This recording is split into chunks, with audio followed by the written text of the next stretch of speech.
So in chapter 2, we see that God takes a break from creating.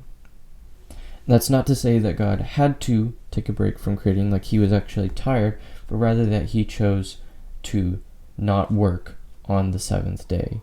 And he sanctified it, and we read later on in Scripture, in the New Testament, Christ says in Mark chapter 2, verse 27, Jesus said to them, "The Sabbath was made for man, and not man for the Sabbath." So this gives us the idea that when God created the Sabbath, he wanted man to rest. And we can see from the context that, again looking at the context, this is a people who had been enslaved for 400 years and who are working 7 days out of the week non-stop, often to the point where they would actually die while working, and the Egyptians would keep whipping them until they would keep working. And so we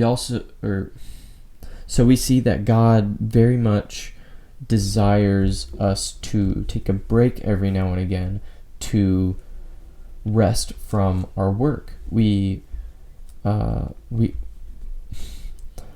even miss what we're working for if we just don't stop. If we don't just take a step back sometimes and look at what God has given us and what we've accomplished by our hands. It is, in Exodus chapter 20, verses 8 through 11, God says, "Remember the Sabbath day to keep it holy. For 6 days you shall labor and do all your work, but the seventh day is a Sabbath for the Lord your God.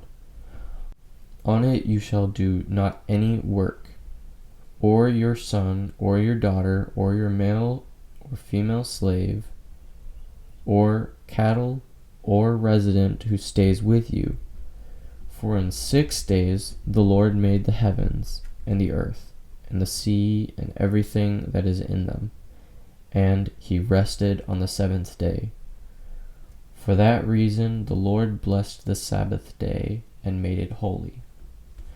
So we can see that not only are the Hebrews not supposed to work on the Sabbath, but not even the Hebrew slaves are supposed to, which that is a completely different topic, which I will eventually go over most likely and explain what all of that means. But again, that's for another time.